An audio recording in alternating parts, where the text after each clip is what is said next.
This is Mission Control Houston. Mission elapsed time is 22 hours, 34 minutes. That discussion between the Capcom and Bob Crippen related to an apparent problem with the pressure control system. In System 1, the oxygen pressure had been increasing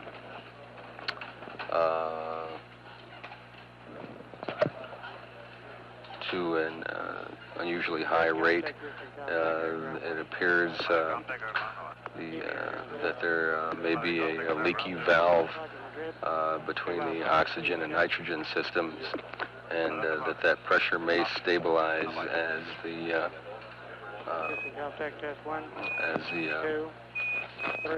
substances on either side of that valve neutralize. Next acquisition of signal will be at Madrid in slightly more than 3 minutes, and the duration of that signal will be slightly more than 7 minutes in length.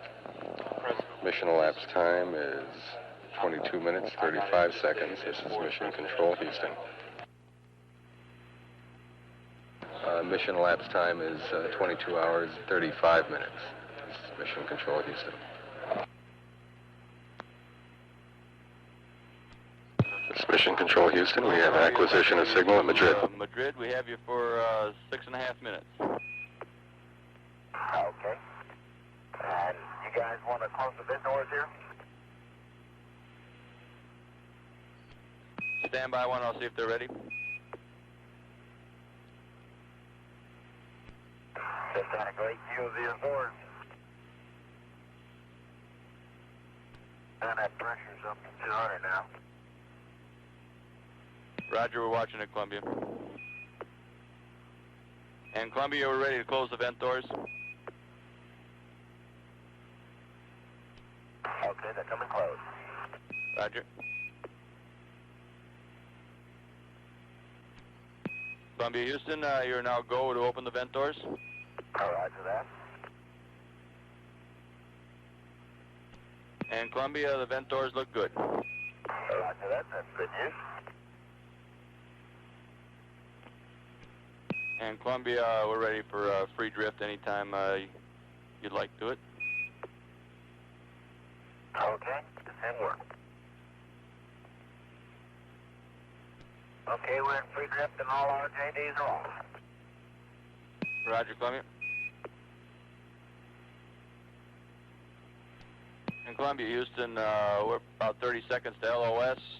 We'll see you at IOS at 2258, and we are still scoping out that high reg pressure.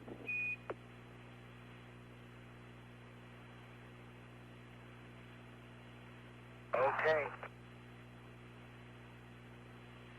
What do you say, John? I can't hear you, I'm sorry. This is Mission Control Houston. We've had loss of signal at Madrid. Next acquisition of signal will be in just under 12 minutes from the Indian Ocean Station. That will be a pass of 5 minutes, 42 seconds in duration. Flight control teams continuing to look at possible causes of the increasing oxygen pressure and the pressure control system. Mission elapsed time, 22 hours, 46 minutes. This is Mission Control Houston.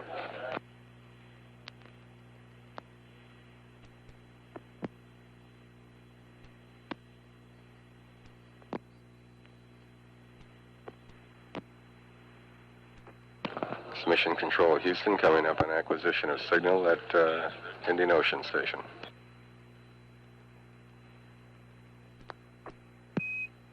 Hello, Columbia. We have you for 4 minutes and 50 seconds through Indy. And right off, we'd like to go down on MO10W and System 1, O2 reg inlet closed. We'd like to close that. We think you probably have a stuck regulator, oxygen regulator, and we'd like to close that and then keep an eye on the pressure for a while. But I did close it. That's what I told you. That was the two things I'd done to try to get rid of it. I'd opened up the 14.5 rig and I'd closed the O2 System 1 rig inlet. Roger, Columbia. And we'll take a look at it again, and we'd like to do the IMU Excel Cal. Okay, Dan. Do you want to tell me what you want in configuration right now? You want the 14.5 rig closed again on System 1?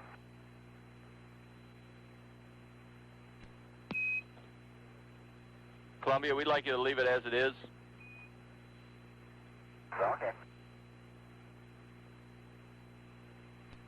Yeah, the two things that are different down here, Dan, is that I do have the 14.5 rig for System 1 open, and I have the O2 rig inlet for System 1 closed. That's the non-nominal configuration. Roger, Cripp, thank you. And we didn't copy that earlier. It might have been a comm dropout. Missing a good breakfast? Well, glad you enjoyed it. Do you guys have tacos for breakfast? We haven't had any breakfast yet. Won't be long, though. Okay. I figured it was time for your donut run. No, not today. Watching my weight. John's about to wear out this Hasselblad here with all the good photos he's getting. Well, I'm sure glad we got that extra film on board, huh? You betcha, it's worked out great. Incidentally, Dan, one thing I meant to ask you, after I did that last TPC 3 freeze-dried dump, I'd like to hear the results. I'd also like to talk Randy out of an item 48.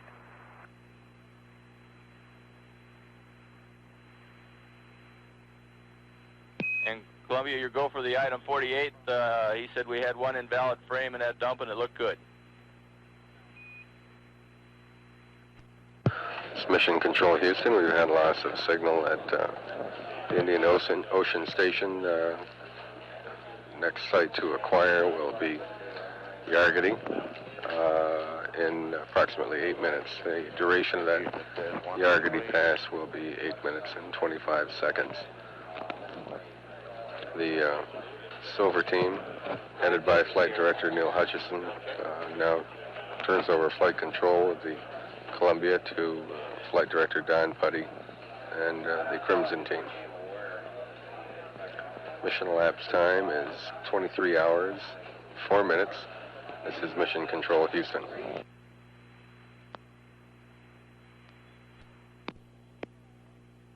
Royal Comtech, Yargity Comtech, Houston Comtech, air to ground. Letter voice, Houston Comtech. Aurora Comtech, Houston Comtech, air to ground 1. Aurora Comtech, air ground 1. Stand by. Yargity Comtech, Houston Comtech. Yargity Comtech, Houston Comtech, air to ground. Yargity Comtech, Houston Comtech. Yargity Comtech, Houston Comtech. Houston Comtech, Yargity Comtech, receiving a drive by. Okay, you're loud and clear. Stand by. Roger. This is Houston Comtech, test 1, 2, 3, 2, 1. In the test. Houston Comtech, Yargity Comtech, we have 100% King, modulation go. Roger, Yargity. Aurora Comtech, we have 100% King, air ground 1, air ground 2. Roger, Aurora, thank you. Configure for your pass. Roger. Houston Comtech, Aurora Comtech. Can you advise how our teletype uplink was during the sleep period on Route 14? I believe all the uplinks were successful. Roger, thanks. That was our first. We're just wondering how it went. Went good. Thank you, Aurora. Roger, thank you. This is Mission Control at 23 hours, 11 minutes mission elapsed time. Columbia is approaching acquisition through the Yargity Australia tracking station. The Crimson Flight Control team, led by Flight Director Don Putty, has completed the handover from the Silver team. Capcom on this team is astronaut Joe Allen. We'll stand by for Yargady.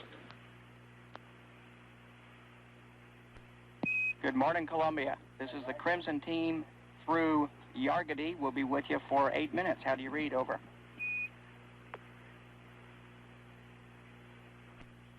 Good morning, Columbia. This is the Crimson team through Yargady. How do you read? Over. Okay, good morning, Cripp. You're very, very weak. We've got nothing special for you, except to say we're happy with the PCS config as it is right now. Morning, Joe. How you guys doing? About time y'all came to work. We've just been watching and enjoying. We're proud of the silver team, though. They did a grand job, and so did you. We're thinking of having them bronzed, in fact. Okay, John and Cripp, you're very, very weak. We may have some comm problems. If we don't get much to you this pass, we'll be back very shortly through Aurora Valley.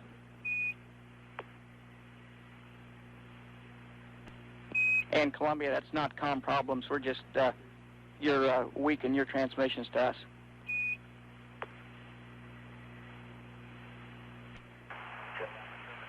Jack and his econ buncher looking at this reg pressure on the O2. Oh, you were happy with it. I missed that part. Okay, Cripp, we are happy with the current PCS configuration. We are looking at that reg pressure, and we'll keep you advised on that. You sure are easy to please. Well, we may not be when we get some data in a few minutes here, but we're keeping a careful eye on it and think that there's nothing that can break as we watch it, so we're not particularly worried. It seems to have leveled off at around 215 or so. Okay, we copy that. Thank you.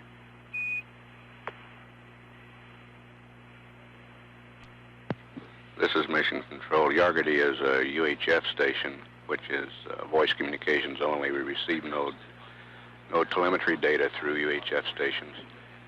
The next station where we'll see data is Aurora Valley, which is a few minutes away. Well, I finally got around to my first cup of coffee. Sure tastes good. Roger that. Not really tough, though.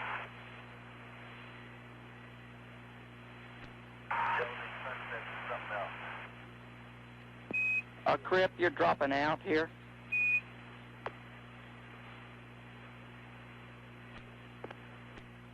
Columbia, Houston, we're 30 seconds from LOS. We'll be gone for a minute and a half and be back with you at 23 plus 22.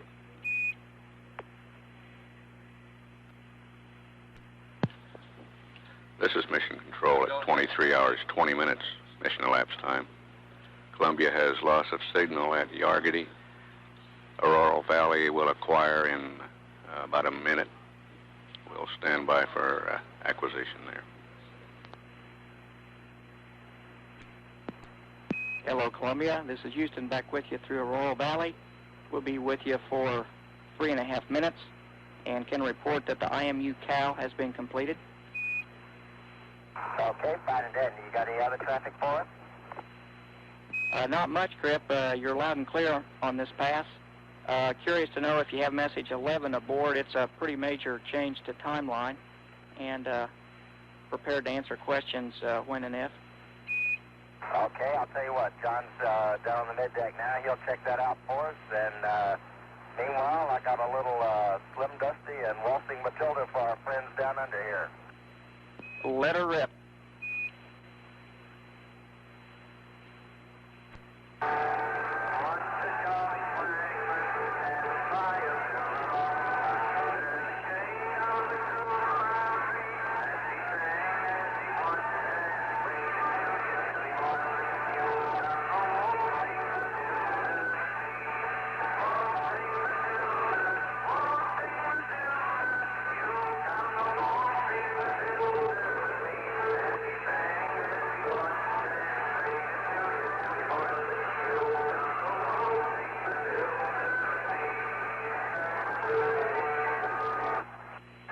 Too bad it's always dark when we're going over. We can't get a good view of it.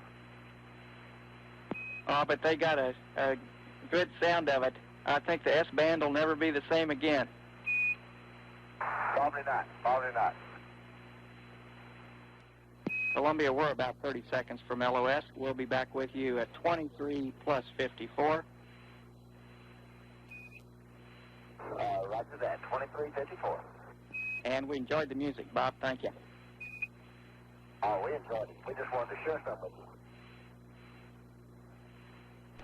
you. This is Mission Control. Columbia's passed out of range of the Aurora Valley Station.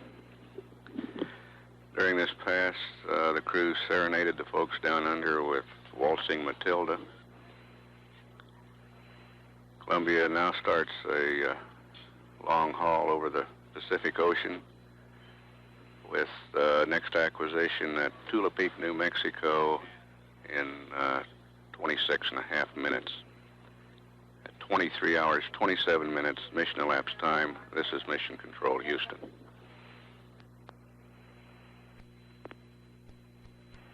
Tula contact, Houston contact, air to ground. Tula contact. Mila contact, Houston contact, air to ground. Houston contact, Mila contact. Have you loud and clear? Roger. Bermuda contact, Houston contact.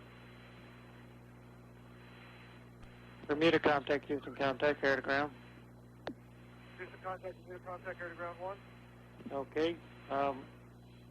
Tula, Mila, and Bermuda, stand by. Fine, end of test. Houston contact, this Bermuda contact. I am getting 100% keen and go for modulation on 2. Negative keen on 1. Send me a key check again, please. Stand by 1. Mila contact, Houston. That's 100% keen, modulation go. Okay.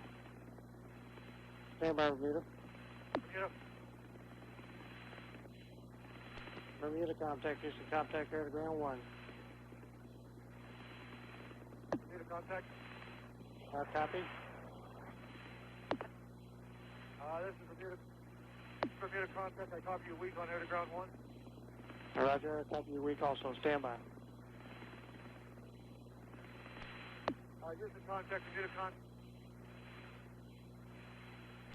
Go ahead, Bermuda, on air to ground 1. Houston contact, Bermuda contact, air to ground 1. How do you copy? You're weak, Bermuda. Stand by. Bermuda contact, Houston contact, air to ground 1. Bermuda contact.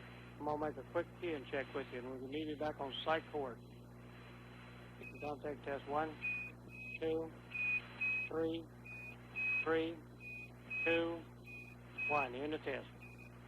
Houston contact, this is Bermuda contact, negative key, air to ground 1 or 2.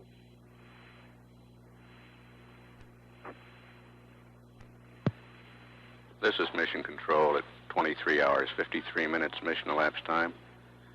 Columbia is approaching the west coast of Mexico on its 17th orbit. The first station to acquire will be Tula Peak, New Mexico. This will be a fairly long pass involving Tula Peak, the Merritt Island Station, and then Bermuda. During the Merritt Island pass, we will have television from Columbia. Television will be transmitted while the crew is conducting flight control systems checks.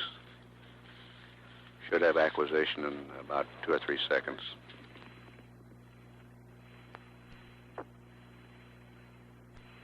Hello, Columbia. This is Houston. Back with you through Tula. We'll be with you for 14 minutes. Over. Howdy, Joe. We're here in Austin. Okay. And I got Tech 41 up, just complete the RTA ADTA set. Also got TV set up for Dr. Findell. Okay, Cripp, we thank you very much. And as we're starting on those, I've got a message to read up to the two of you. Aurora passes thanks to you for the hometown music. Okay, real fine. And, Joe, we were a little bit confused about the times given on message 10. With respect to that, we were in the dark at those times, so photos would not have been applicable. Okay, Cripp, let us look back at that and see what the problem may have been.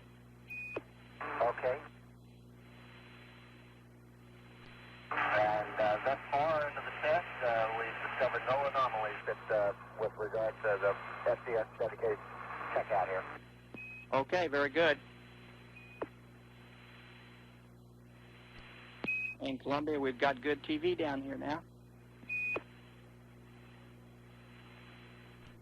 Okay. Roger that.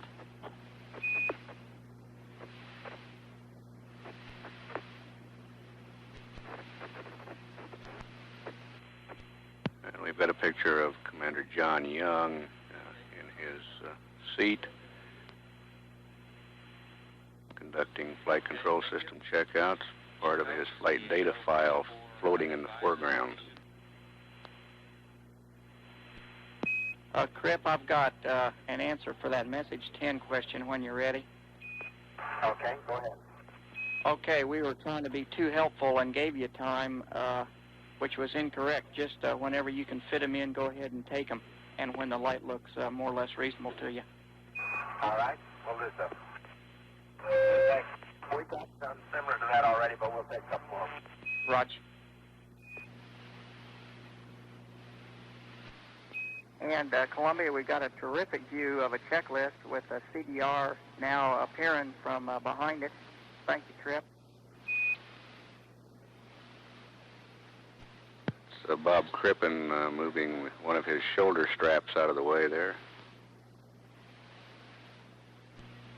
Go for it, Bob.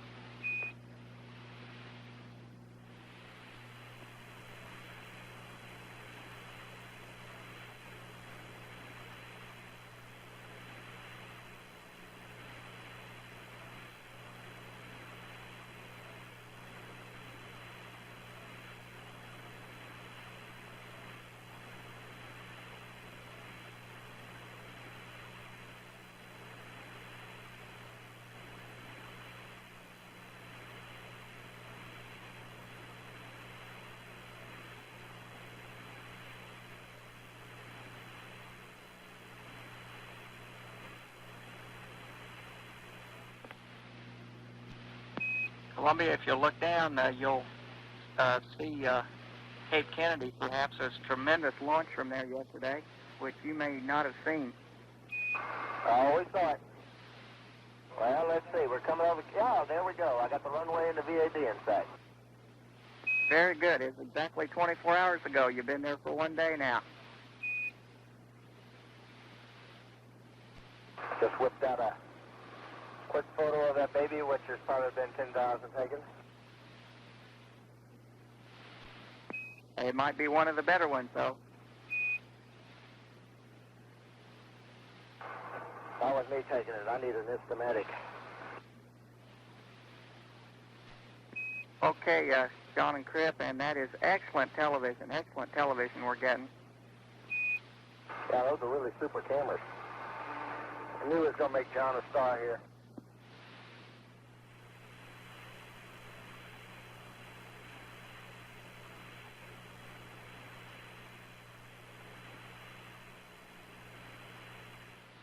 John Young now conducting the rotational hand controller checkout.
is Mission Control. We've lost television when we had loss of signal at the Merritt Island station. We still have acquisition through Bermuda for data and voice for another 3 minutes. Lighting and zoom for this TV pass has been controlled by the ENCO, Ed Findell, on this shift from the Mission Control Center. We'll have additional flight control system checkout television through Madrid in about 8 minutes. Columbia, Houston. Go ahead, Jim. Okay, I've got a configuration change on your RCS ohms heaters. It's back on A14. The ohms crossfeed line Alpha and Bravo are both in auto. And Cripp, if you could sneak back there and turn A to off and leave B in auto, we'd appreciate that. Okay. Our last configuration we received from the ground was to have both of them in auto, and we'll go ahead and get A off at this time. There's no hurry, and we understand that. We just want to look at B alone in auto to see how it's doing. I've also got another item 17 for the bottom of page 2-40 in the cap, and that's for that fourth RCS test. When and if you want that one. Well, that was quite a ways off. Why don't you just hold up on that one right now, because we have those books back in the back. Roger that. No big deal. We're with you for 1 more minute, and we'll be back next through Madrid at 14 minutes after the hour. Roger that.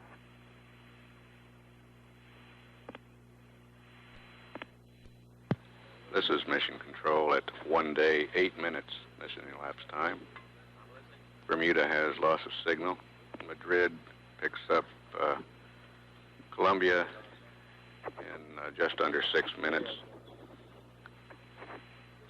During this last pass, we had excellent television from the flight deck of Columbia, the crew performing flight control system checkouts. They've discovered no problems during this checkout so far. At exactly 24 hours from launch, Columbia passed over the Kennedy Space Center again, and Young and Crippen were able to see and took pictures of the shuttle runway at KSC. This is Mission Control, Houston.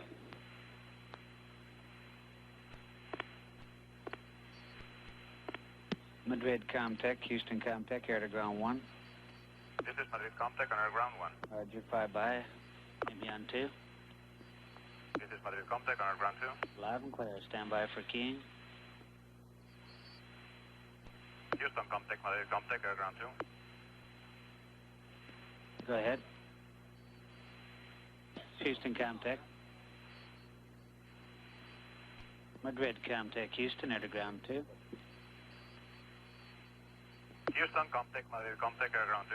Roger, 5 by. How many? Madrid Comtech, Houston, air to ground 1. This is Madrid Comtech on air ground 1. You don't copy me on 2. Yeah, you're coming in 5 by. I'm not getting out to you. We'll check it. Let me send you some keying on this air to ground 1. Houston Comtech, testing 1, 2, 3, 4, 5, test out. Madrid, Houston, air to ground 1. Okay, on air ground 1, keying is 100% and voice is go. Okay, we're checking the air to ground 2. What? Houston Comtech, Madrid Comtech, air ground 2. Houston Comtech. Looks like everything is right with this loop now. Okay, let me send you a few keys. Testing 1, 2, 3, test out. Madrid, Houston. Okay, keying 100% and voice is go. Okay, you can configure for the pass. And by the way, we have the capability of receiving UHF prior to S-band due to the keyhole on the S-band antenna. Okay, fine. This is Mission Control at 1 day, 13 minutes mission elapsed time. Columbia about a minute away from acquisition through Madrid. We anticipate continuation of television during this pass, about 5 minutes worth. We'll stand by for the Madrid pass. Hello, Columbia. This is Houston. Back with you through Madrid. We'll be here for 5 minutes. How do you read? Over. Loud and clear, Joe, and we're back in Ops 2. John's did my get those photos for you, and I'm about to do this config for orbit after backing out of the STS checkout. Okay, Cripp. Well, we copy that. We've got TV pictures again, which look good. Wonder if y'all have any comments on the FCS checkout. We saw no anomalies down here. We had one anomaly when we were doing the dedicated display checkout portion of it. The first time we did the high test, everything appeared nominal, but when we did the secondary on the low test, John's HSI was about 5 degrees off in heading. We went back to the high test to recheck it, and the HSI card did not drive at all. And we tried that back and forth several times, and his card now would not move out of a setting of about 0.35 on the heading. So appears he might have a problem with his HSI. Okay, Cripp, we copy that, and we'll think about it. And we've got a beautiful picture of the Earth below through your windows now. Roger that.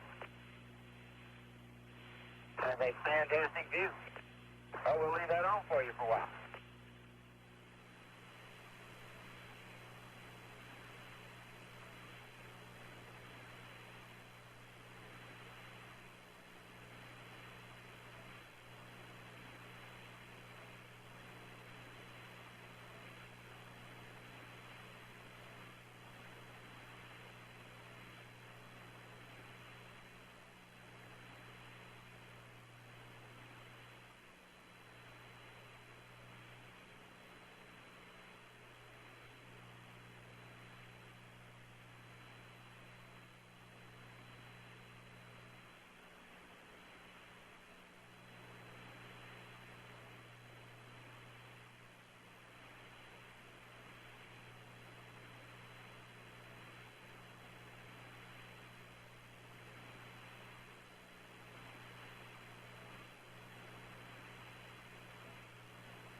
And Columbia, has your cabin temp been for you today?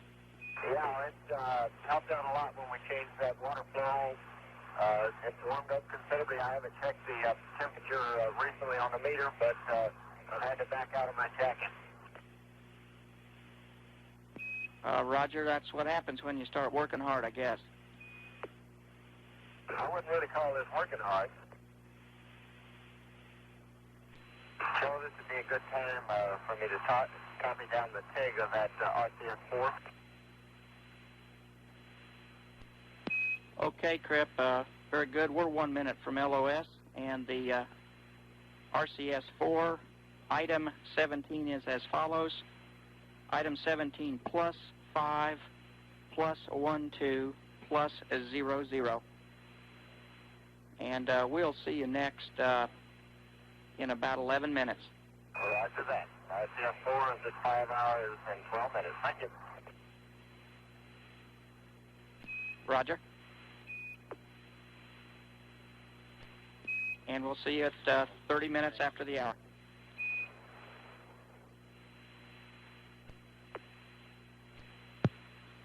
This is Mission Control. Madrid has lost So a one signal. other additional request, if you could zap me up another copy of that timeline change, I would appreciate it just so John and I kind of copy. Roger that.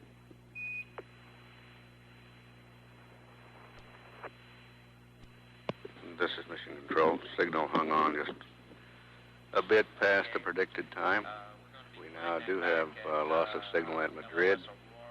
The next station will be the Indian Ocean station in the Seychelles Islands in 10.5 minutes. During this Madrid pass, we had some TV shots out the window showing the Earth and cloud formations. Commander reported an anomaly with the horizontal situation indicator on his side of the cockpit during this checkout. We're looking at that here in the control center, and we'll pass on any suggestions to the crew as we come up with them. At 1 day, 21 minutes mission elapsed time, this is Mission Control, Houston. This is Mission Control. We expect a change of shift briefing with Flight Director Neil Hutchinson of the Silver Team at approximately 6:30 a.m. today, in about 5 minutes. That briefing will be in room 135 in the JSC News Center. During the change of shift briefing, we will tape air-to-ground communications and play them back after the briefing. Sunnyvale, Comtech, Houston, air-to-ground 1. Houston, Comtech, Sunnyvale, Comtech, air-to-ground 1, loud and clear, how many go? Okay, you're loud and clear. Meet me on air-to-ground 2. Roger. Sunnyvale, Houston, air-to-ground 2. Houston, This is Mission Control. Okay, During that we are going to Madrid pass, your site. Pilot Bob Crippen reported the temperature had increased in the cabin and was more comfortable. The temperature at that time was 79 degrees Fahrenheit. Sunnyvale, Houston, air-to-ground 1. You've got it coming at you. Roger, copy. Stand by. 2057 on the frequency at 15.2. 15.2 coming into the Comtech console. That's my line out. Your verification. Stand by. 4, test out.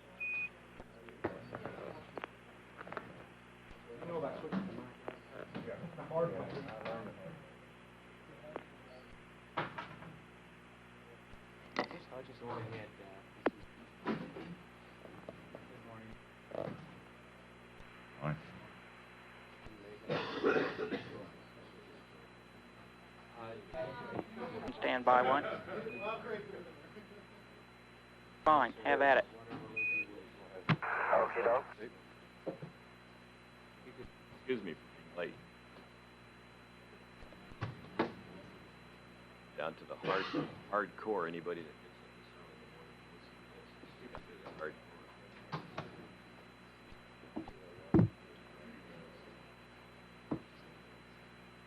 hardcore. To my immediate right is Neil Hutchinson, Flight Director of the Ascent Silver Team, which just came off duty at 5 o'clock.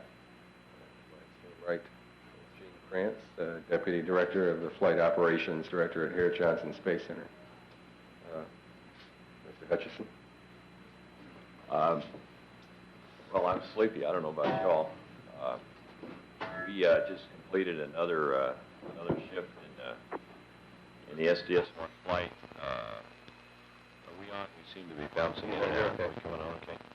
The last night I came on after the crew had gone to sleep. We were with them all night while they slept, and woke them up this morning about an hour and a half ago. We did an encounter any new ditties last night. We actually had a fairly quiet night. I spent most of my and my team spent most of our time making sure we've organized the few things that we have going that we're still investigating. We have simulated the entire STS-1 mission numerous times. In fact, I think we did it 6 or 7 times the entire flight. And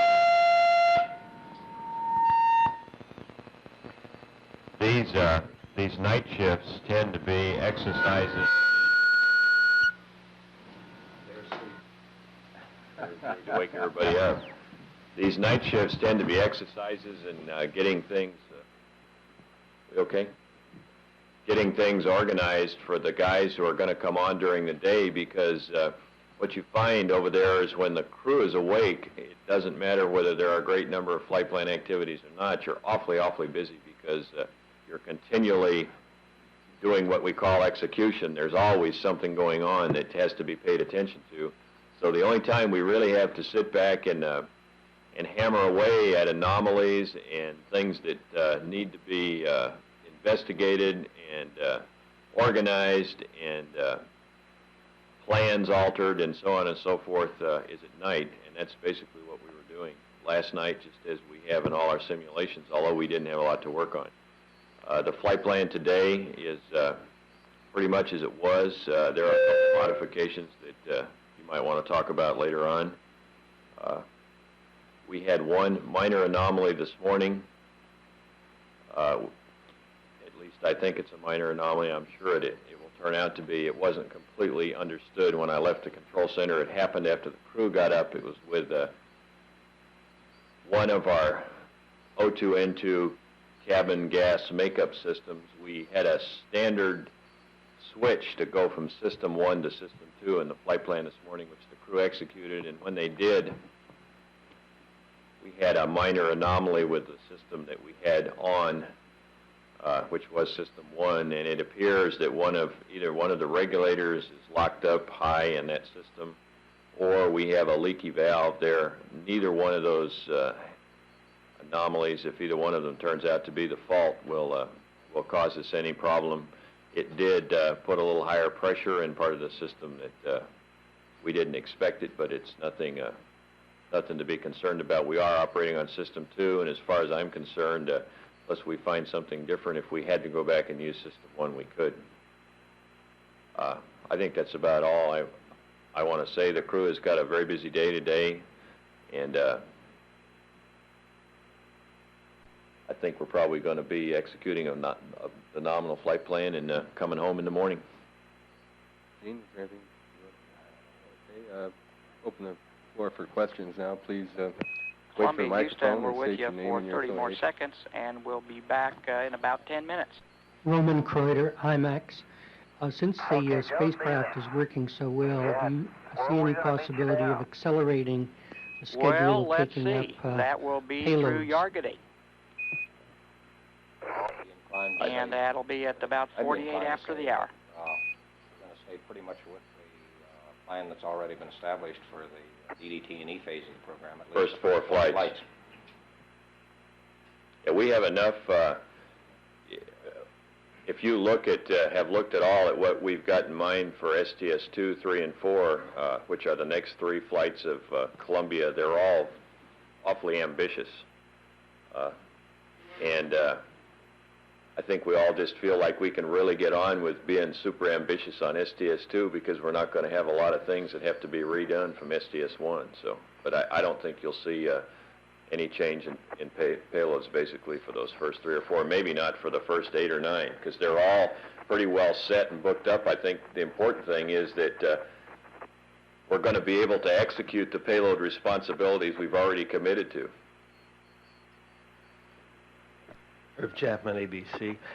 Do you know anything further about high-resolution optical observation of the underside of Columbia? I'll let Gene answer that. I know we don't have any more yet. Actually, we pretty much terminated activities last night around 8 o'clock. We acquired some additional data via the videotape recorder, which basically was the same scenes that you saw yesterday. We didn't pick up any additional problems as a result of that screening. From a standpoint of the ground-based optics coverage, unfortunately, the weather isn't cooperating with us as well as we'd like to, and between the time that we want to set up and make sure that we don't have any obscuration from the ground sites, and then we look at the sun angle and then the look angle and range to the spacecraft, we've got a tough geometry problem we've got to solve. We feel there will be at least 2 and possibly more passes today that should be amenable. And at the current time, we're staying with the flight plan attitude profile because it appears that the attitudes that we would be over the site at are good from a standpoint of ground view. Basically, we're still working with the same 2 sites we identified yesterday. We're working with the Hawaii site and the Malabar site. Over here. Rick Walburn, CBC. Do you suspect that this tile problem might delay the launch in September at all? I don't think so, but that's speculation. I mean, we need to get the vehicle back and understand a lot about it. And, I don't think so. That's a personal opinion, and I really don't have any basis in fact for it. But in fact, you may look at it as a corollary with the spacecraft going as well as it is. Maybe we don't have anything to do but think about tiles on the Ohms pod. Why? Yeah. Turn it around and get ready to go again. Mike August, KUHT. What about your temperature measurements? As I said, we screen the pre-launch data. We screen, in fact, let me just go back over the data itself. We've taken a look at the video, which I think I identified yesterday, and we had no problems there. We went through the launch video. The launch video. We had the 70-millimeter film where we had cameras at actually 4 locations. We screened that, saw no problems there. The film quality was extremely good. So we know we didn't have the problem at that time when we were passing the cameras in the launch complex. Subsequent to that, we screened about 2/3 of the DFI instrumentation. To date, we don't see any anomalies there. Now, if you remember, the DFI is scattered at just a very few locations throughout the spacecraft. What I say is several hundred as compared to the several thousands of tile locations. So basically, I think I described it sort of like hunting for a needle in a haystack, but we've seen no anomalous indications there yet. We're basically just getting cranked up to do that activity this morning. Jeff Finch, RKO Radio. Providing the weather cooperates and you get those high-resolution photographs, how long will it take you to analyze them? I think it's going to take probably longer to get the film here than it is going to analyze them. Actually, we've got an aircraft on standby down at the Cape if we acquire data, and we've got accommodations to bring the data in from Hawaii also. Greg Kova.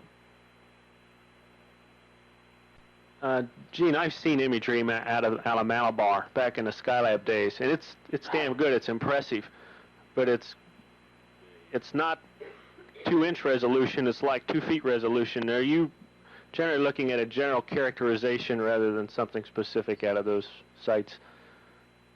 I think basically we feel that for any major problems, I think we'd have sufficient capability to provide some kind of a date of assessment. But I think to go beyond that from a standpoint of specific resolutions, I don't care to discuss that at this time.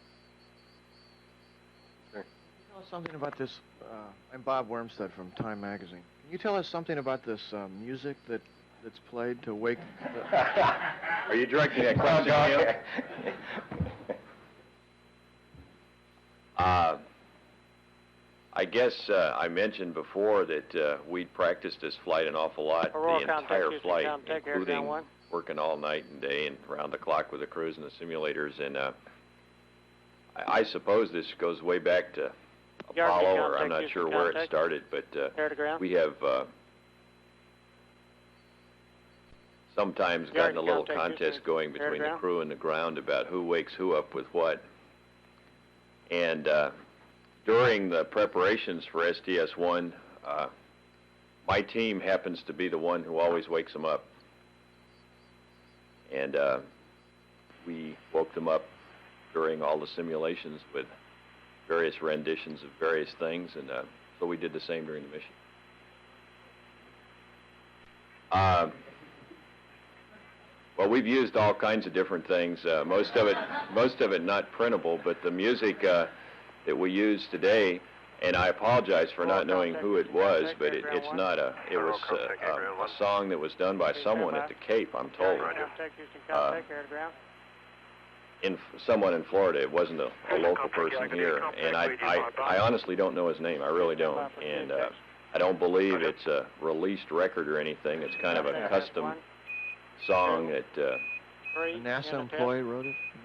No, I don't know. I honest to God don't know. I could find out for you exactly who did the song and where he works and so on and so forth, but I'm not sure that's important. How did you choose the color silver for your tune? Houston, Comtech, Roll Comtech, King was 100% on air. Yeah, I know that happened an awful long time ago. Probably because it was the only one left. No, I don't know. Well, back we had the color thing. You know, started with Mr. France and some of his friends. The first three flight control teams back in Mercury were red, white, and blue. And since then, all the flight directors that have come along have had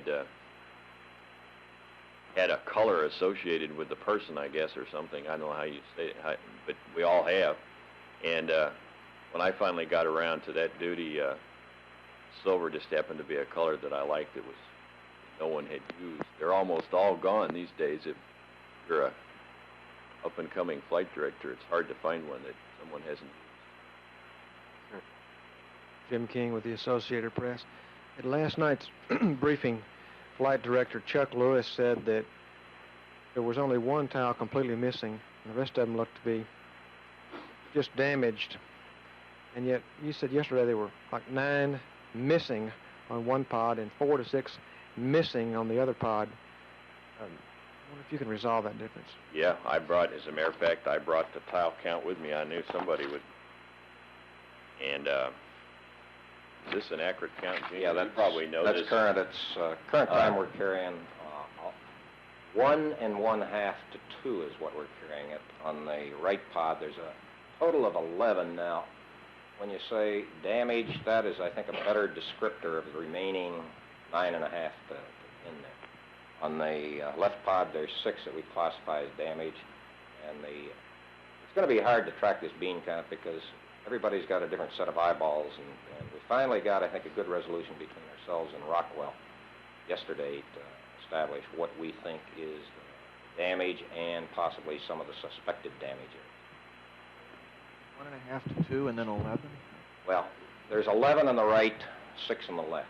But what he means is there are 11 tiles that are total on the right that are affected, that have anything wrong with them at all. And just for categorizing them for an example, the first one I've got here, which is labeled number 1, and I don't know which one it is, it says totally missing, okay? The second one is totally missing. The third one, the forward half is missing. The fourth one, the front half is missing, and Hello, the front Columbia, edge this is is partially Houston, raised. back with you through Yargady. The fifth We'll one, be with you for 6 a minutes, small over. aft corner missing. So see, we've got them all characterized. There are 11 total affected in the left, and well, we still are having a discussion about whether there are 4 or 6 in the. And I just made an error. There are 11 in the right, in the starboard pod, the right pod. You're facing forward, and 4 or 6 in the left is here to characterize it. And that's correct. 2 are being carried as totally missing on the right pod, and there are none characterized as totally missing Columbia, on the this left is pod. Houston through Yargady. You're very You weak, can look at John. this If after that the was thing, just you read it for transmitting, yourself. Get it all we'll straight be in your mind. with you perhaps a bit stronger and Cable Oral News Valley Network. shortly, Does and NASA we'll have be any indication fine-tuning why your the state pod vector at areas that were time. affected rather than any other area on the craft? Well, that's one reason we've been looking awful Crippen, close, trying you're to find out stronger then. exactly when something happened to we've see if got we could nothing correlate special it for with you. another event. That particular part of the structure does kind of stick up aerodynamically in ascent.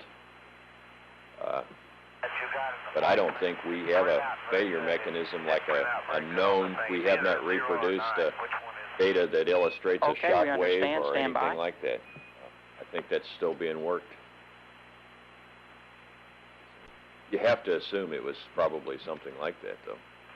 Bill Curry with the Los Angeles John, Times. if it's the one at Can 6 you hours tell and from 20 minutes on that the message, tiles that that are number missing is 9 whether there was some common denominator to them, that they all came from the same production run, or that they were early or late in being put on? Is there anything that's common to them that might explain why they went off there? Yeah, I believe there's one thing common, and they're all classified as diced tile, I believe. Diced tile. Diced. The ones that came completely off, well, I can't answer. I don't know what diced means, but it says that right here. One of the John, things that just you for may think completeness, that let the me flight operations guys are read through those three avoiding aligned this tile numbers. thing. The roll is 241. Tiles are something that we pitch is can't, 196. we can't do a whole heck of a and lot yaw about. They're not is really our a metal. It's 009er. kind of like the heat shield on an Apollo. It's something that's there and designed, and we're working the daylights out of this thing trying to understand it. But it's not like an ECS system or a computer or something like that. Okay, that's fair. We spend our life manhandling, so it's a kind of unfamiliar, at least for me, it's very unfamiliar territory. Let me go off John, site here before we lose the satellite. For completeness here, on that ang diff, 2 lines down, is those 9 as well? That number should be 91.9. Yeah, Patrick Young, Newhouse News. As I was walking in, there was some reference to a horizontal indicator problem, I believe, on the commander's side. Could you fill us briefly on that? Oh, I think this is an anomaly that's occurred during downlink TV when John was rotational hand control. What, just now? Yeah, just a few minutes ago. Okay, we just must have taken a hit on that one number. Current shift and before Neil got out, or after Neil. Sorry, I can't answer the question because I didn't know we had anything wrong with an HSI. Apparently there was John Young's horizontal situation indicator was sticking. Was what? That was the sticking. Probably was just getting warmed up. Yeah. Rotational. Ed Edelson of the New York News. 2 unrelated questions. That's also possible. First, could you be a little more specific about the gas problem? How high did the pressure go, and which do you think is the most probable cause of the trouble? And second, I assume, just to make sure that you are still not considering any sort of EVA in connection with the tile problem. Well, answering the second one first, the answer is no, we don't have any EVA plans even contemplated. And on the O2N2 situation, the pressure in the line question got up to about 215 psi. It basically went to the regulated pressure of the John, nitrogen we understand, system, and we'll make is, a note of that. Thank you. In other words, it went up from 100 to about 215. It is not rising anymore. We had the system completely secured, except that 215 psi is currently open to the cabin. If the demand regulator on that side were to ask for gas flow, we will dump that very, very small volume down into the cabin. That pressure doesn't bother us. That system, of course, is proof tested to way over that. In terms of what the anomaly was, we're still a little puzzled because the only way that we could see that thing could lock up with that nitrogen pressure was a double failure, a check valve that failed to check. It's really hard to explain this without a diagram in front of me. I'm trying to remember it myself. A check valve that failed to check, and the nitrogen control valve on the O2N2 controller that failed to receive. We'll be back with you in 2.5 minutes. Yeah. That system, of course, had been open and operating, System 1, controlling the atmosphere and the spacecraft the whole flight. And we switched over to the other one as a standard procedure. I think that I don't have any question in my mind if we needed to switch back to 1, that we open the system back up and that check valve would reseat when it got pressure on the other side of it flowing that way or in other words, the downstream pressure lowered, and we would be perfectly normal operating. I think one thing to go back and clarify, Neil, I just sort of jumped on that diced, undiced. It's roughly about 1/3 diced. Dicing means, as I understood it yesterday, basically they actually relieve the load in the upper surface of the tile. This is basically where they have the critical contours that are hard to match in the Ohms tile. I think if you want to follow up on that further, we can get some mood back through John to give you some more specifics. But the upper surfaces are shaved disproportionately to the lower surface. Anything more at Kennedy? You got anything here, Johnny? No, that's all. Well, let me go to Dryden first. It's 5 o'clock in the morning. I got to give those guys a break. Is there anything at Dryden? Dryden? Okay. Bob Wormstead? Question from... Have you begun any type of computer analysis of the re-entry to try and change it somehow to compensate for the tiles or what may be a tile problem on the bottom of it? No, actually, the entry phase of the mission is already tuned to minimize the heating and yet remain consistent with flight control system constraints. So it's better. It could, but it'd be marginally better. We decided that is not worth any further assessment. John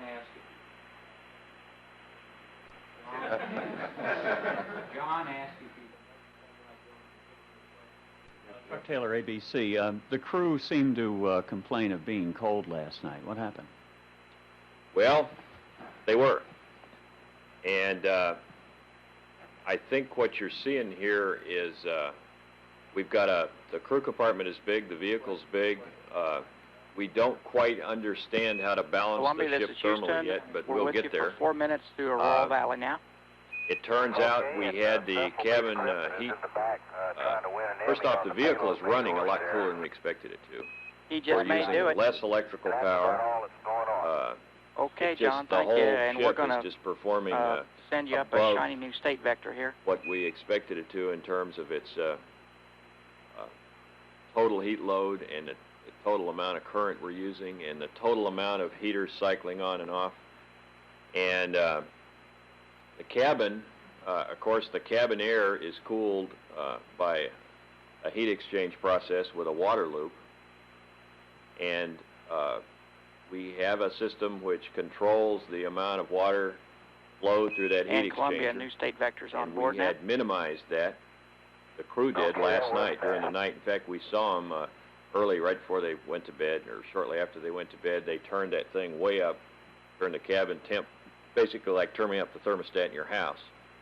And the cabin did not respond. It stayed, in fact, it steadily, kind of slowly has dropped down from about 81 at launch down to about 76. And frankly, we're not quite sure that temperature reading is the actual temperature reading. Maybe a little bit cooler than that.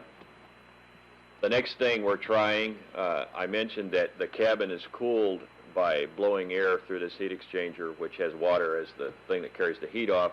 We're cutting down the amount of water going through that. Well, the other end of the water loop has another heat exchanger that transfers the heat into the freon, which goes out to radiators, okay?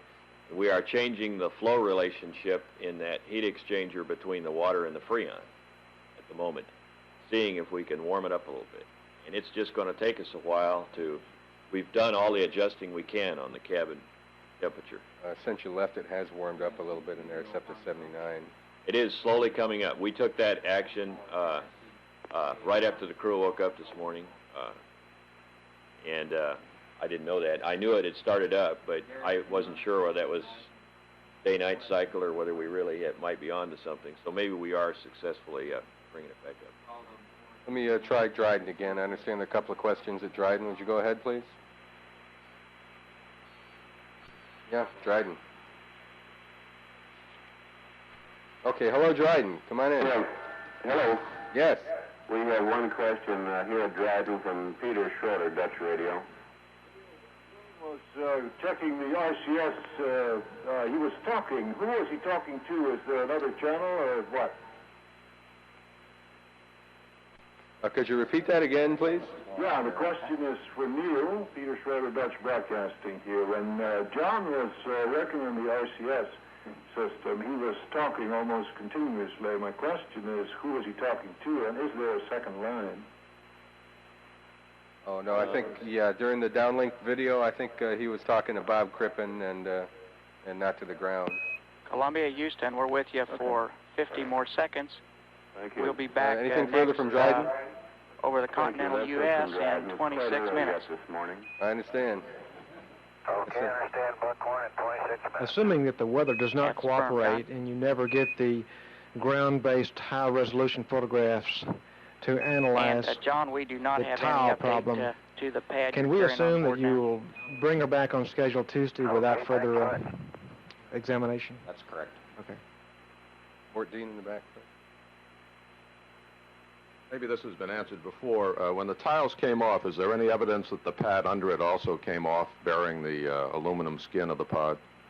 There's evidence it did not. The SIP is in place. And we ascertained that early on by asking John the color, which he described as reddish, which indicates the SIP is on. Came off at the tile SIP interface. Does that SIP, but SIP stands for Grain isolation pad. Yeah. Does that provide any thermal quality? Yes, it in and does. of itself? Another thing, Mort, you ought to recognize is inside the pod there is and I don't even know, I can't describe the material. I guess maybe in layman's terms it's like fiberglass. There is about 1 3/4 or almost 2-inch layer of fiberglass over all the tanks and gear inside the pod that provides a considerable more amount of insulation. And of course there is no equipment that's right up next to the skin. There is a air or vacuum between here and the skin. Gentleman way in the back, please. Andy Chaikin from Sky and Telescope.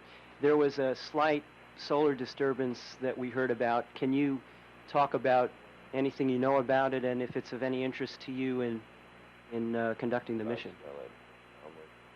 Actually, we had briefed the crew to expect to fly through the aurora, and we asked them when they were flying through it, and they said, gee, I don't see anything. And then they looked down at the ground, and they said, maybe there's some lightning down there in the ground, and they sort of thought it was funny that we gave them the message, and I think they had great expectations, and they didn't see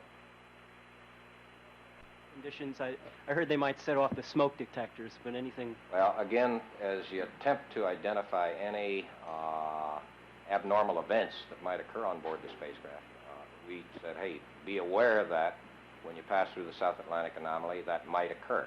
And we didn't want to get them all concerned about what would be a event caused by the atmosphere or the environment they were flying through.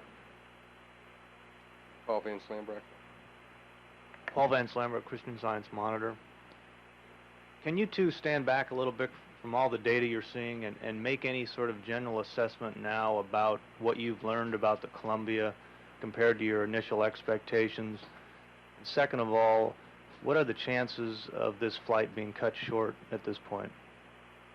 I'll answer the second question first. They're nil for several reasons. One of the big ones is that we're right now flying past our opportunity. Well, this morning we will fly past our opportunities to get into Edwards today, in a few hours. And the other thing, of course, is that there just isn't anything even remotely resembling a problem that warrants early flight termination. I don't know. I tell you what, it's very hard from Gene probably has a better perspective on this than I do. It's very hard from my perspective to stand back and say what I expected and didn't expect, because I haven't had any time except on the console or sleeping to really get back and look at it. I know from the part of this flight that I knew the best, which was the ascent, it's awfully hard for me to go back and try and reconstruct anything that I can't pretty much explain away, which is amazing for this as casual a look as, of course, I saw it when it happened, and have had a casual look at it since then. But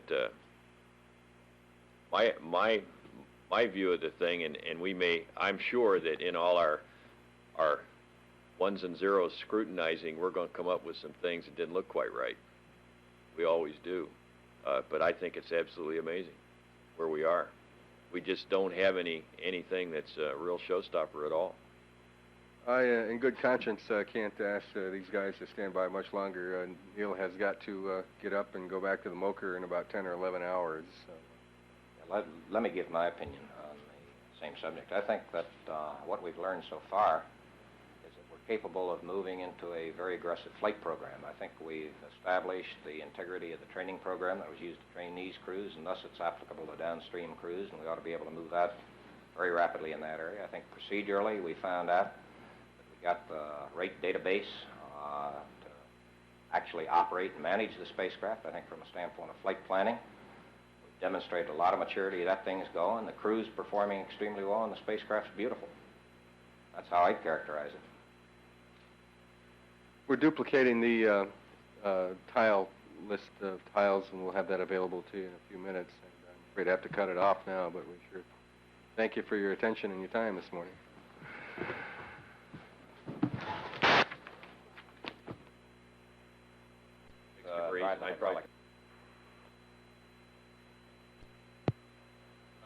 This is Mission Control at 1 day, 1 hour, 7 minutes mission elapsed time. Columbia is out over the Pacific Ocean now, about 16 and a half minutes away from acquisition on the west coast through the Buckhorn Station. We acquired about 10 minutes worth of tape at the Indian Ocean Station, Yargady and Aurora Valley during the change of shift news conference. We'll play that back, and we'll also play back the television from the last pass over the United States and Madrid. There'll be a 30-second dropout in the television between the two stations.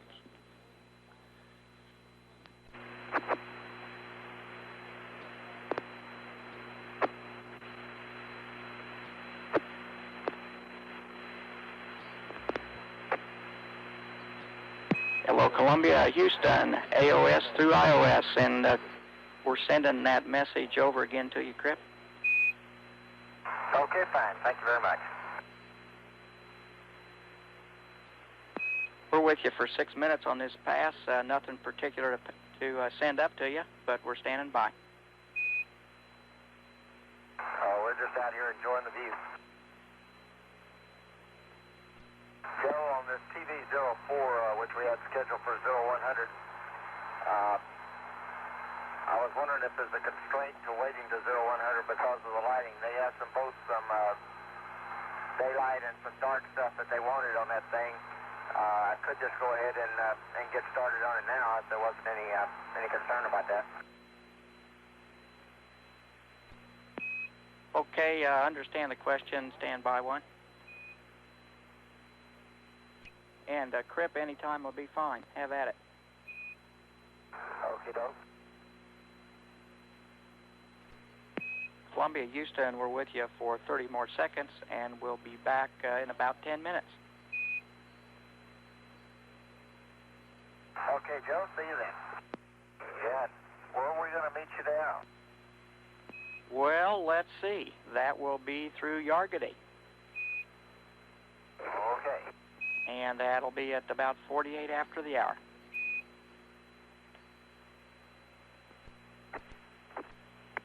Buckhorn, Comtech, Houston, Airground 1. Right, Comtech. You're loud and clear. Meet me on 2.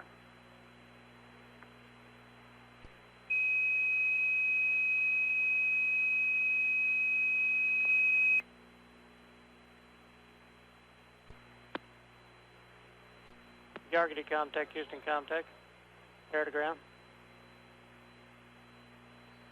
Yargady, Comtech, Houston, air to ground. Aurora, Royal Comtech, Houston Comtech, air to ground 1. Royal Comtech, air ground 1. Okay, stand by. Yardy Roger. Comtech, Houston Comtech, air to ground. Houston Comtech, Yardy Comtech, read you 5 by. Okay, stand by for key and checks. Roger. Houston Comtech, test 1, 2, 3, end of test. Roger, that was 100% king and modulation go. Roger. Royal Comtech, Houston Comtech, key and check, test 1, 2, 3, end of test. Houston Comtech, Royal Comtech, king was 100% on air ground 1 and air ground 2. Roger, thank you. Configure for your pass. No, roger. Go ahead.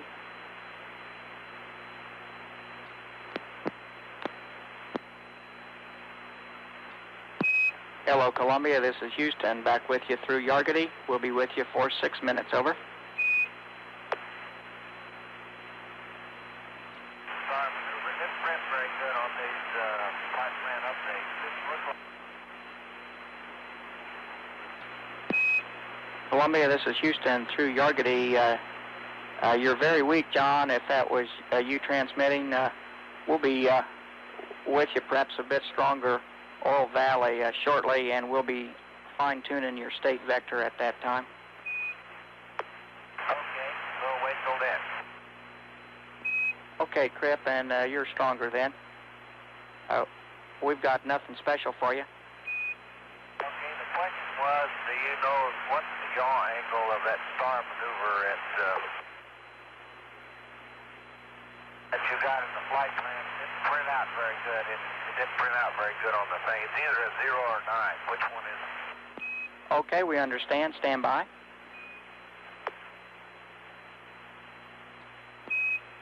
John, if it's the one at 6 hours and 20 minutes on that message, that number is 9er. Okay, thank you. And John, just for completeness, let me read through those 3 aligned numbers. The roll is 241, pitch is 196, and yaw is a 009er. Right, they all printed okay. It just looked like the tail got left off the 9 there, so I didn't know whether it was 0 or 1. I want to make sure, that's all. Okay, that's fair. Lock it in. John, for completeness here, on that ang diff, 2 lines down, is the tail left off of those 9s as well? That number should be 91.9. 91.9,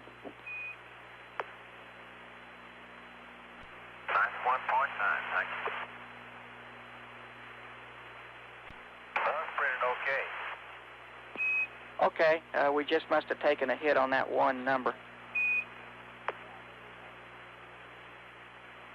Yeah, I think it's a function of the onboard machinery. Probably was just getting warmed up.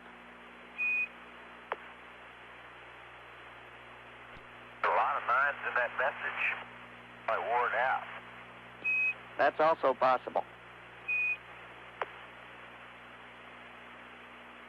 And just as a point of information, we've gone to the 250 millimeter lens for out the with the pictures from now on. We've been taking them with 70s, and we decided to shift over when we were taking those other photos, so we get a little closer to things. Okay, John, we understand, and we'll make a note of that. Thank you.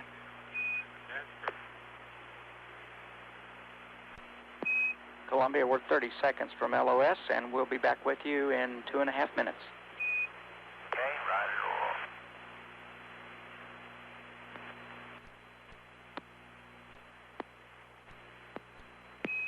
Columbia, this is Houston. We're with you for 4 minutes through Aurora Valley now. Okay, and Seth will be the Crippen is in the back trying to win an Emmy on the payload bay doors there. He just may do it. And that's about all that's going on. Okay, John, thank you. And we're going to send you up a shiny new state vector here. And Columbia, new state vector's on board now. Okay. Okay, that was fast.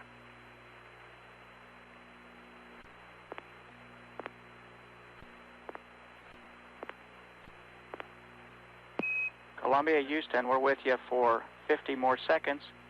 We'll be back next over the continental U.S. in 26 minutes. Okay, understand Buckhorn in 26 minutes. That's firm, John. And John, we do not have any update to the pad you're carrying on board now. Okay, thanks much.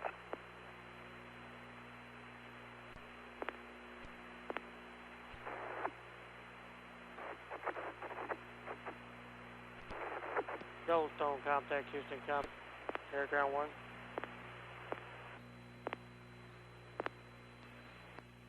Goldstone, contact Houston, air ground 1. Goldstone, contact. Stand by.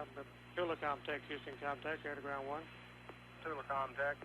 Mila, contact Houston, air ground 1. Houston, contact. Mila, contact. Loud and clear. Roger. Bermuda, contact Houston, air ground 1. Roger. Meet me here at ground 2. Goldstone, Tula, Mila, Bermuda, air to ground 2. Goldstone, Tula, Mila, Bermuda. Okay, you're all loud and clear. Stand by for key and checks. Houston, contact test 1, 2, 3, 4, 5, the end of test. Goldstone at 100% keying, modulations go. Tula has 100% keying.